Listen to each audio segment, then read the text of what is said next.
பேச்சுரிமை channel நண்பர்கள் அனைவருக்கும் வணக்கம். ஒரு சில நாட்களுக்கு முன்பு ஒரு மிகப்பெரிய செய்தி ஊடகங்களில், யூடியூப் சேனல்களில், நியூசிலாந்தில் சுமார் 40,000 மாவோரி பழங்குடியின மக்கள் தங்களுடைய பாரம்பரிய உடையணிந்து ஹாக்கா நடனமாடியபடி 1000 கிலோமீட்டர்களை பேரணியாக கடந்து வந்து பாராளுமன்றத்திற்கு முன்பு முற்றுகையிட்டு அவர்கள் கோஷமிட்டார்கள். ஒரு ஏசிடிங்கிற ஒரு சட்ட திருத்தத்தை கைவிட வேண்டும் என்று கோரி அந்த ஆர்ப்பாட்டம் நடந்தது. அன்றே அந்த பாராளுமன்றத்தில் பழங்குடியின பெண், அந்த மாவோரி பழங்குடியின எம்பி அந்த சட்ட மசோதாவை, முன்மொழியப்பட்ட சட்ட மசோதாவை கிழித்தறிந்து அவர் அப்படியே பெண் சிங்கம் மாதிரி அந்த நாக்கை நீட்டி அப்படியே அவங்களுடைய ஹாக்கா நடனம் அப்படி ஆடி ஹாக்கா நடனத்தை ஆடி, அவரோட சேர்ந்து மற்ற எம்பிக்களும் ஆடி அந்த தங்களுடைய வெறுப்பை, இந்த உலகத்திற்கு தங்களுடைய எதிர்ப்பை அவர்கள் மிகப்பெரிய ஒரு சிங்கத்தின் கர்ஜனை போல தங்களுடைய எதிர்ப்பை காட்டிய அந்த காட்சி கண்கொள்ளாத காட்சி.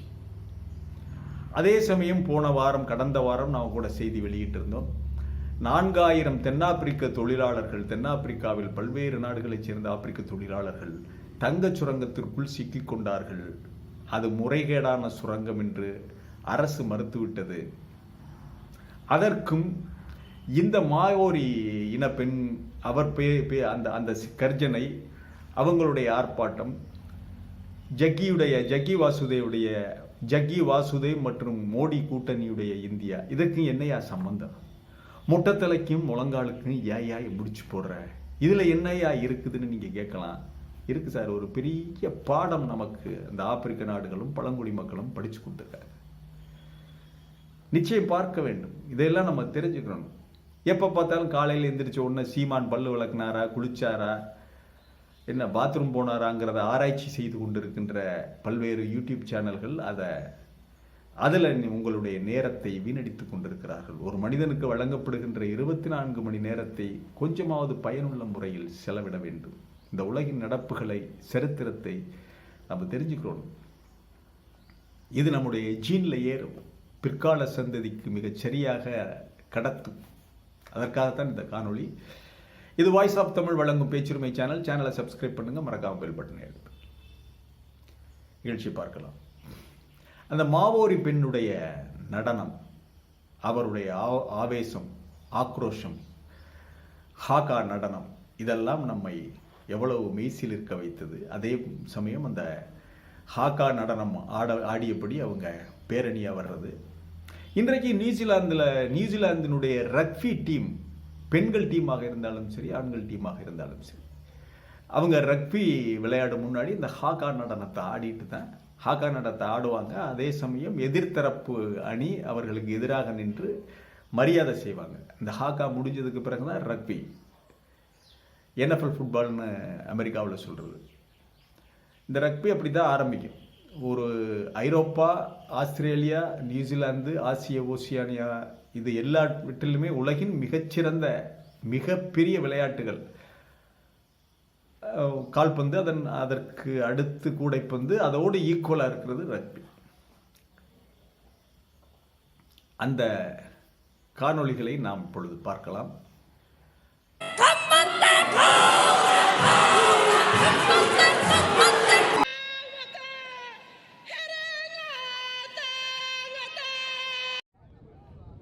Somewhere at the bottom of this abandoned South African gold mine, காணொளிகளை பார்த்திருப்பீர்கள். ஜக்கி மோடி உருவாக்கி கொண்டிருக்கின்ற இந்தியா, கட்டமைக்கிற இந்தியா. நம்ம அந்த 4000 பேர் தென்னாப்பிரிக்காவில் நுழைஞ்சு தங்கச் சுரங்கம் தோண்டாங்கல்ல, அங்கே இப்போ நாம் இங்கே ஒரு மண் அள்ள முடியாதுங்க. ஏன்னா மணலை கிராவல் மணலை எல்லாம் அரசு ஒரு சுரங்க பொருளாக அறிவித்து அதை அள்ளுறதுக்கு பர்மிட் வேணும். தன்னுடைய சொந்த நிலத்திலிருந்து கொடுக்கறதுக்கு கூட பர்மிட் வாங்கணும், கவர்மெண்ட்டில் போய் பர்மிட் வாங்கணும். ஒரு பிடி மண் அள்ளுறதுக்கு கூட, என்னுடைய நிலத்திலிருந்து ஒரு பிடி மண் அள்ளுறதுக்கு கூட நான் பர்மிட் வாங்கணும். நான் வெட்டி ஒரு கூடையில் தூக்கிட்டு வந்தால் கூட போலீஸ் பிடிச்சா கூடை என்னை எல்லாம் பறிமுதல் பண்ணி உள்ளே வச்சுருவாங்க. அதுதான் சட்டம். நகரத்தில் இருக்கிறவங்க உங்களுக்கு தெரியாது, கிராமத்தில் இது சட்டம். நம்முடைய சட்டம். மண் அள்ள முடியாது. என்னுடைய மண்ணில் நிலத்திலிருந்து நான் ஒரு கூட மண் அள்ள முடியாதுங்க. ஆற்று மணல தேவைக்கு ஒரு வாளி மண் அள்ளிக்கிட்டு வர முடியாது, போலீஸ் பிடிப்பான். இப்படி பாதுகாக்கப்பட்ட இந்த மண் எங்கே விற்கப்படுது? மணல் மாஃபியாக்களை அரசே உருவாக்கி மணல் மாஃபியாக்கள் மூலமாக அவங்க கட்சிக்காரங்க எல்லாரும் கொள்ளையடிச்சுக்கிட்டு இருக்காங்க. அது வெளிப்படையான உண்மை. இதை நம்ம வெளிப்படை தான் நம்ம சொல்றது. இதுதான் தென்னாப்பிரிக்காவில் செல்லாது. சரி, ஏன் தங்க சுரங்கம் தோண்டுனா இடிஞ்சு விழுந்துருச்சு இவன் காப்பாற்ற மாட்டேங்கிறான்னா, அரசு என்ன சொல்றான்? தென்னாப்பிரிக்க அரசு அது இல்லீகல் மைனு, அவங்க பாட்டுக்கு வந்து தங்கம் சுரங்கம் தோன்றாங்க, இவங்களை நாங்க எதுக்கு காப்பாற்றணும்? நான் எதுக்கு காப்பாற்றணும்? சொல்றது கேட்குறாங்க, இல்லை சட்டத்தை மீறாங்க. அவன் என்ன சொல்றான் தெரியுமா? ஏன் மண்ணு, ஏன் கிராமம், ஏன் நிலம் நான் தோண்டுவேன், நான் சுரங்கம் தோண்டுவேன்டா, நீ வா. வந்த அரசுக்கு எதிராக துப்பாக்கி தூக்குவாங்க. அரசுக்கு எதிராக அவன் அரசு என்ன சொல்றான்? அவன் எல்லாரும் துப்பாக்கி வச்சிருக்காங்க. தென்னாப்பிரிக்கர்கள் மட்டுமல்ல, அங்கிட்டு கிடக்கிறவன்லாம் மற்ற பக்கத்து நாட்டு எல்லையில இருந்தெல்லாம் வந்துடுறாங்க. அவங்க எல்லாம் ஒற்றுமையாக தான் வந்து அது எந்த நாடாக இருந்தாலும் சரி, ஏழை எளியவனா ஒரு சவலை ஒரு மண்வெட்டியை தூக்கிட்டு வந்தா அவன் இறங்கடா, இறங்கி தோண்டிக்கடா, நீ கொஞ்சம் உனக்கு தங்கம் கிடைச்சா நீ எடுத்துக்கிட்டு போடாங்கிறான். எவ்வளவு பெருந்தன்மை பாருங்க. ஆனால் அரசு தோண்ட வந்தா கிடையாது, ஓடிப்போ. ஏன்னா நீ தோண்டி நீனா பணக்காரனாக, உன் அதிகாரிகள் நீங்க மஞ்ச குளிப்பீங்க, இங்க இருக்கிற எங்களுக்கு ஒன்றும் கிடைக்காது, அதனால இங்க இறங்கப்படாது, எதுவும் தோண்டப்படாது. அரசு மீறி தோண்ட போனால் வன்முறை, உள்நாட்டு போர் மறுபடியும் ஆரம்பிக்கும். உள்நாட்டு போர் ஆரம்பிக்கும். என்ன இந்த ஆப்பிரிக்கர்கள் சொல்லுகின்ற செய்தி என்னவென்றால், என்னுடைய மண் எனக்கு உரிமை, என்னுடைய நிலம் என்னுடைய உரிமை, அங்கே இருக்கிற தங்கம் எனக்கு, மண்ணை நான் அள்ளுவேன், நான் தானே விவசாயம் பண்றேன், நான் தானே உனக்கு உணவுப் பொருள் கொடுக்குறேன், அதோட வாங்கிக்கிட்டு மூடிக்கிட்டு ஓடி போயிரு. இதில் தங்கம் இருக்கிறதா என்னங்கிறதெல்லாம் நாங்கள் பார்த்துக்கிறோம். எங்களால் முடிஞ்ச மண்வெட்டியால் இது பண்ணலாம், நாங்கள் பண்ணி முடிஞ்ச அளவு தங்கத்தை எடுத்துக்கிறோம். நீ வருவ, பெரிய பெரிய மிஷினரியை கொண்டு வருவ, சுரங்கத்தை ஃபுல்லாக தோண்டுவ, எவ்வளவு எடுக்கிற என்ன எடுக்கிறேங்கிறதே தெரியாது, நீ பாட்டு கொண்டுகிட்டு எல்லாத்தையும் போயிடுவ, எங்களுக்கு ஒன்றும் கிடைக்காது, நாங்கள் வேடிக்கை பார்த்துக்கிட்டு இருக்கணும். எங்க வா பார்ப்போம். அப்போ அரசு என்ன செய்யுது? பயப்படுது. தங்க சுரங்கம் தோன்றதுக்கோ சுரங்க தொழிலே இறங்குவதற்கு ஆப்பிரிக்க அரசுகள் பயம். என்ன இந்த மக்கள் நைஜீரியாவில் மட்டும் எப்படி எண்ணெய் எடுக்கிறாங்க அப்படின்னு கேட்கலாம் நீங்க.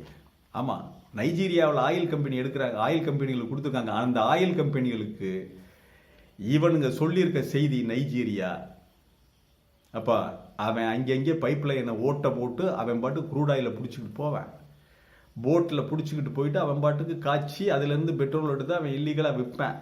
அதை நீ தடுத்தைனா உள்நாட்டுக்களை வந்தால் வரும், பைப் லைனை பூரா வெடிகுண்டு வச்சு தகர்த்துருவாங்க, உங்களுக்கும் உயிருக்கு உத்தரவாதம் இல்லை. கண்டும் காணாமல் அவன் எடுத்தது போக மீதி வந்தால் அதை ரீஃபைன் பண்ணி பைப் லைனை பூரா வெடிகுண்டு வச்சு தகர்த்துருவாங்க, உங்களுக்கும் உயிருக்கு உத்தரவாதம் இல்லை.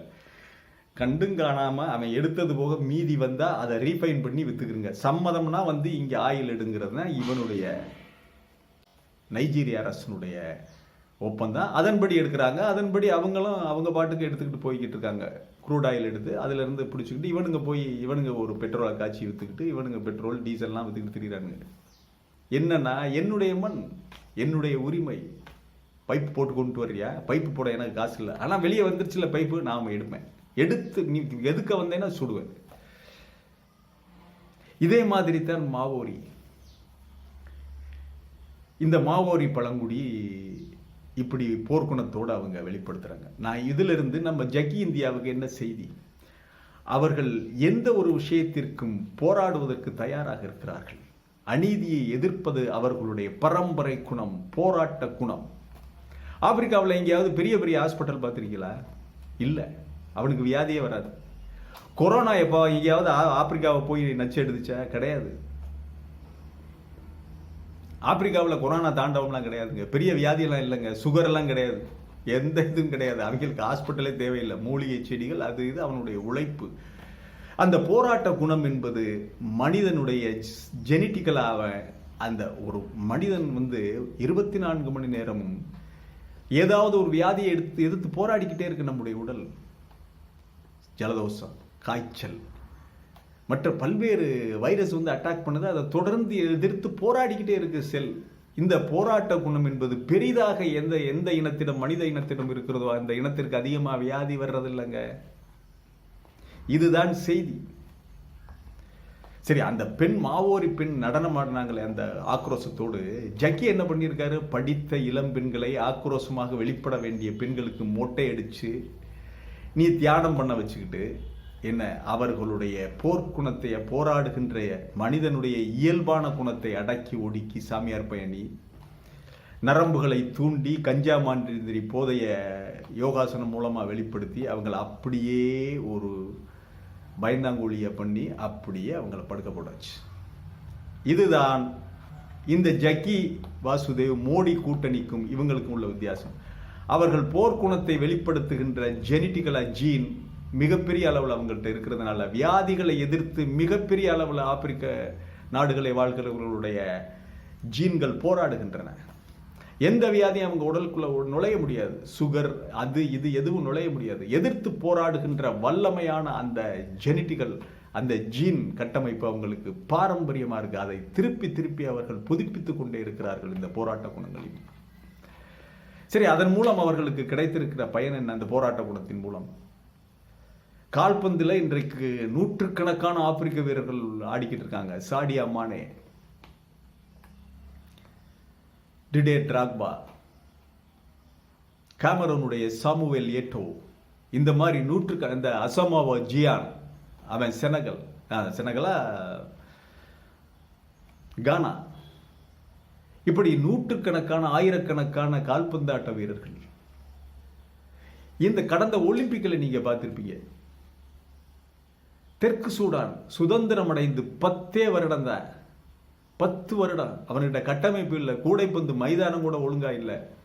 ஆனா அவன் பயிற்சி பண்றான், போராடுறான். அந்த போர்க்குணம், போராடுகின்ற ஆற்றல் மூலம் அவன் என்ன பண்றான்? ஒலிம்பிக்களுடைய தகுதி பட்டியல்ல கடைசி 12 உலகின் சிறந்த அணிகள்ல ஒரு அணியா தேர்வு பண்ணி உள்ள போயிட்டான். அமெரிக்காவை தோற்கடிச்சிருக்க வேண்டியது சார். அவன் 98, அமெரிக்கா 104 தலை தப்பியது தம்பரான் புண்ணியம்னு கடைசி குவார்டர்ல ஜெயிச்சு ஓடி போனான் அமெரிக்கா. அப்படி டஃபா ஃபைட் கொடுத்து ஒலிம்பிக்ல தேர்வாகினது சவுத் சூடான், தெற்கு சூடான். அந்த போராட்ட குணம் ஜீன், அந்த அவங்களுடைய ஜீன், போராடுகின்ற அந்த ஜீன், அது அவங்களை எங்கே கொண்டு வைத்து வச்சிருக்கு பாருங்க. கென்யா அவங்களுடைய ஒலிம்பிக் வீரர்கள் எத்தனை தங்கப்பதக்கம் இருக்கிற, மாரத்தான்ல இருந்து, நடைப்பயணத்திலிருந்து, ஸ்டீபிள் சேஸ்ல இருந்து, 10,000 மீட்டர், 5,000 மீட்டர், அத்தனையும் எங்களுக்கு ஓடுறதுக்கு தான் வசதி இருக்கு. வேற பெரிய மைதானங்கள் அதெல்லாம் எதுவும் இல்லை. ஏன் நைஜீரியா அணி ஒலிம்பிக்ல கோல்டு மெடல் வாங்கியிருக்கு, பல்வேறு மெடல்களை வாங்கியிருக்காங்க. இப்படி போராடுகின்ற குணம் கொண்ட அந்த ஜீன் உள்ளதால அவங்க எல்லா இடத்துலையும் போராட்டத்தை, போர்க்குணத்தை வெளிப்படுத்துகிறார்கள். அநீதி இழைக்கப்படும் போது மாவோரி அவங்க அந்த இடத்துல அந்த பெண், அந்த கத்துன கத்து, கூச்சல், அந்த கர்ஜனை, எவ்வளவு பெரிய ஆக்ரோஷம். திரும்பி பார்த்தால் இங்கே ஜக்கி இந்தியாவில் தலை மழுங்கடித்து மொட்டையடிக்கப்பட்ட சகோதரிகள் தியானம், யோகாசனம் அப்படின்னு அப்படியே உட்கார்ந்துக்கிட்டு இருக்கீங்க. சாவை அவங்க ஒரு பொருட்டாவே மதிக்கிறது இல்லை. என்றைக்கு வேணுனாலும் சாவு வரலாம், ஆனால் தங்களுடைய போராட்ட குணத்தை கைவிடுவதே இல்லை. இதுதான் ஆப்பிரிக்காவும் அந்த பழங்குடிகளும் நமக்கு சொல்லுகின்ற செய்தி. போராடுகின்ற குணம் இருப்பதால் தான். ஏன் அவங்க வாழலையா? நல்லா தானே இருக்காங்க, நிலத்தில் உழைக்கிறாங்க, பசி இல்லாமல் சாப்பிட்றாங்க. அது போதும் உங்களுக்கு. எங்களுக்கு நீங்கள் சுரங்கம் தோண்ட வந்தீங்கன்னா நான் தான் தோண்டுவேன், நீ தோண்ட முடியாது. ஆயில் எடுக்கிறியா? நான் பகுதியை பிடிச்சிட்டு போயிடுவேன். நீ என்ன வேணாலும் பண்ணிப்பா. சுடுவியா? நானும் சுடுவேன். அந்த எதிர்த்து நிற்கிற குணம், அதுதான் அவர்கள் நாடுகளிலே அதானிகளோ அம்பானிகளோ வந்து போய் கொள்ளையடிக்க முடியாது, அங்கெல்லாம் போக முடியாது. நான் இறுதியாக இன்னொரு கேள்வியை கேட்கிறேன். இந்த ஜக்கி வாசுதேவ் போன்ற ஆசிரமம் வைத்திருப்பவர்கள் ஏன் ஆப்பிரிக்காவுக்கு போவதே இல்லை? ஆப்பிரிக்காவுக்கு எங்க போறதில்லை? நீ ஆவுனா டாலர் விளைகிற அமெரிக்க தேசத்துக்கு தானே ஓடுற. டீசெண்டா போய் டீசெண்டா அவனுக்கு ஏதாவது ஒரு மாய்மாலவத்தை கற்றுக் கொடுத்து அப்படியே போதை அது இதை பண்ற மாதிரி பண்ணி அவன்கிட்ட இருந்து டாலர் பறிக்கிறது. மறந்தும் ஆப்பிரிக்கா பக்கம் போக மாட்டார்கள். உனக்கிட்ட நீ வந்து கொள்ளையடிச்சு மிகப்பெரிய அளவில் பணம் வந்துருச்சு, பணம் பண்றேன்னு தெரிஞ்சா அவ்வளவுதான், எடுத்துருவேன். நீ கடவுளுங்கிறதெல்லாம் அங்கே போய் அங்கே அவன்கிட்ட நீ தான் நான் தான் கடவுளுங்கிறதெல்லாம் நம்ப வைக்க முடியாது. அவன்லாம் மிகப்பெரிய காட்டுமிராண்டி சாமியார்களை, பெரிய பெரிய இந்த மாதிரி மந்திர வித்தை காட்டினவனை எல்லாம் பார்த்து பல நூற்றாண்டுகளாக பார்த்து ஓய்ந்து போனது அந்த தேசம். அதன் பிறகு விழிப்புணர்வு பெற்று எங்கேயாவது ஆப்பிரிக்காவில் எங்கேயாவது எவனாவது ஆப்பிரிக்கன் கூட ஆசிரமம் வச்சிருக்கானையா? ஆசிரமம் வச்சு தியானம் பண்ணுறேன் மயானம் பண்ணுறேன்னு ஏதாவது பண்ணிக்கிட்டு இருக்கானா? தேவையில்லை.